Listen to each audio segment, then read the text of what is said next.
قرآن مجید نے کہا ہے اگر خسارے سے بچنا چاہتے ہو تو 4 کام کرو، ورنہ تمہاری زندگی روز بروز نقصان میں جا رہی ہے، خسارے میں جا رہے ہو، اصل مال بھی ضائع ہو رہا ہے۔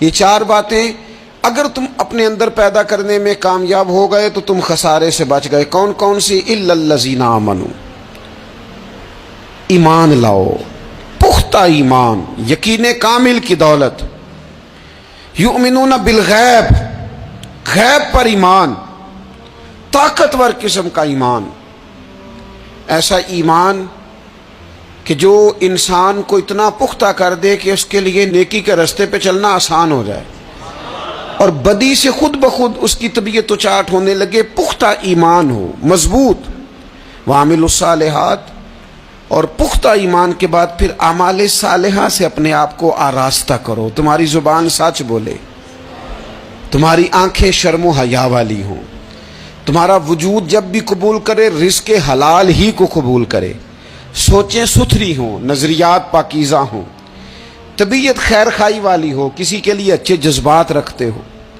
تمہارا وجود نفع بخش ہو، ہمیشہ کسی کا بھلا کرنے کی خواہش طبیعت میں مچلتی رہتی ہو۔ اعمال صالحہ سے اپنے آپ کو آراستہ کرو، صوم و صلات کی پابندی ہو، نماز کا خیال ہو، نماز کے قیام کا خیال ہو، ظاہری باطنی آداب کے ساتھ اللہ کے حضور عبادت کے لیے حاضر ہونا تمہارا جذبہ ہو۔ ایمان اور اعمال صالحہ، یہ 2 خوبیاں، وتواصوا بالحق، پھر ایک دوسرے کو نا حق کی تاکید بھی کرو، نیرا بیٹھ نہیں جانا نیک اعمال کر کے۔ حق نے کی ہیں تیرے ذمے دوہری ذمہ داریاں، خود تڑپنا بھی ہے، اوروں کو تڑپانا بھی ہے۔ نیرا تو نے خود ہی نہیں تڑپنا، تیری ذمہ داری یہ ہے کہ کسی اور کو بھی تو تڑپائے۔ وتواصوا بالحق، تاکید حق کرنی۔ ہمارے اندر نا ایک بہت بڑا مسئلہ ہے، 2 حکم ہے شریعت کے، ایک ہے امر بالمعروف، ایک ہے نہی عن المنکر، نیکی کا حکم دینا اور برائی سے منع کرنا۔ میں نے دیکھا ہے کہ بڑی کمزوری پائی جاتی ہے، نیکی کی بات لوگ پھر بھی کر لیتے ہیں لیکن نہی عن المنکر، کسی بندے کو برائی سے روکنا، منع کرنا، طبیعت ہوتی ہے گڈ بک میں رہنے کی، مزاج ہوتا ہے سب کی آنکھوں کا تارا بننے کا۔ اپنے گھر کے اندر بھی اتنی جرت کا مظاہرہ نہیں کرتے کہ غلط کو غلط کہہ سکیں، حق بات کی تائید کر سکیں، طاقت ہی نہیں ہوتی۔ ایسی عجیب سیاست سکھا دی گئی ہے کہ ہر شخص ایک عجیب رنگ میں اپنی زندگی بتانا چاہتا ہے۔ قرآن مجید کہتا ہے خسارے میں چلے جاؤ گے اگر کلمہ حق تمہاری زبان پر نہیں آتا، اگر کلمۃ الحق ادا کرنے کی تمہارے اندر طاقت نہیں ہے تو تم نے ضائع کر دیا سارا وقت، حاصل کیا کیا؟ کہیں اگر اپنی برادری، اپنا قبیلہ، اپنا خاندان کسی موقع پر غلط ہے اور سامنے کوئی قبیلہ ٹھیک ہے تو آپ تائید کریں سامنے والوں۔ آپ کے اندر یہ اخلاقی جرت ہونی چاہیے کہ غلط کو غلط کہہ سکیں اور صحیح کو صحیح کہہ سکیں۔ نبی اکرم علیہ السلام نے فرمایا تم میں سے جو برائی دیکھے وہ چاہیے اسے کہ وہ ہاتھ سے بدل دے، مظاہرہ کرے جرت کا کہ میں نہیں ہونے دوں گا، اور فرمایا اتنی طاقت نہ ہو تو زبان سے ہی کہہ دے، اعلان کرے برائی کے خلاف، اور فرمایا یہ بھی نہ کر سکے تو دل میں ہی برا جان لے، ذالک اضعف الایمان، یہ کمزور ایمان کی علامت ہے۔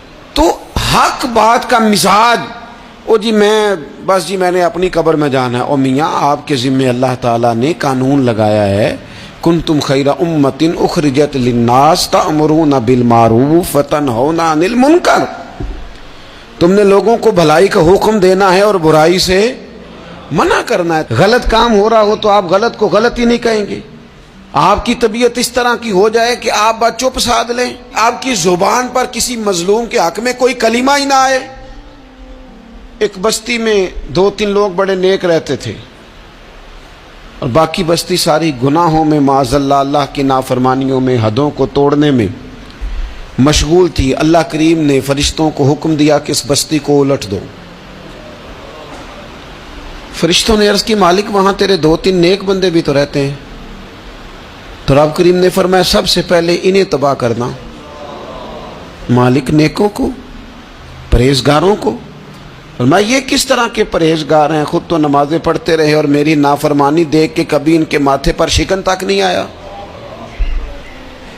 کبھی ان کی طبیعت پر بوجھ نہیں بنا کہ لوگ دین کی حدیں توڑ رہے ہیں میں کم از کم زبان سے ہی کہہ دوں، نہ کبھی سوچا ہی نہیں کہ شریعت اسلامیہ کو سر عام پامال کیا جا رہا ہے اور کوئی کلمہ ان کی زبان سے ادا نہیں ہوا۔ پہلے ان لوگوں کو تباہ کرنا خود تڑپنا بھی ہے، اوروں کو تڑپانا بھی ہے۔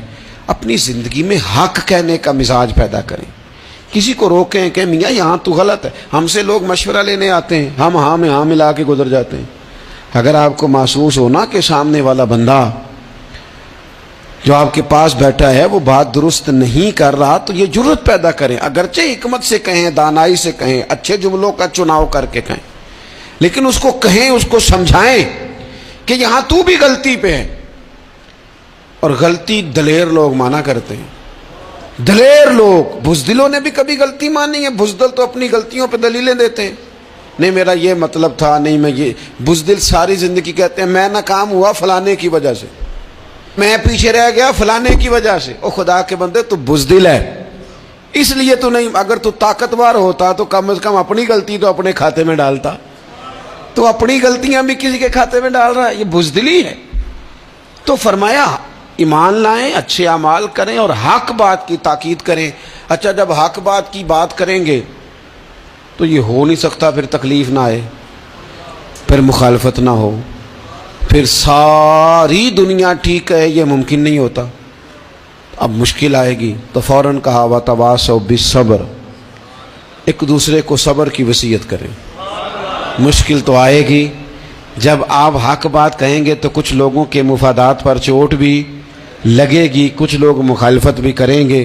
آپ کی زندگی اگر صبر و تحمل والی ہے تو آپ کوئی کام کر جائیں گے، آپ کوئی مشن اس کی تکمیل کر دیں گے اگر مزاج میں صبر ہے، اور اگر صبر نہیں ہے، ٹھہراؤ نہیں ہے، چند قدم نہیں چل سکتے، تھوڑی دیر بھی آپ آگے کی طرف نہیں بڑھ سکتے اگر صبر نہیں۔ ایک تو یہ ہے نا کہ میرا کمپنی میں گزارا نہیں ہوتا، ایک تو یہ ہے نا کہ میرا دوستوں میں گزارا نہیں ہوتا، اور ایک تو یہ ہے نا میرا دفتر میں صبر نہ ہو، ذمہ داری سے کہہ رہا ہوں، صبر نہ ہو تو ماں باپ سے بھی گزارا نہیں ہوتا۔ میں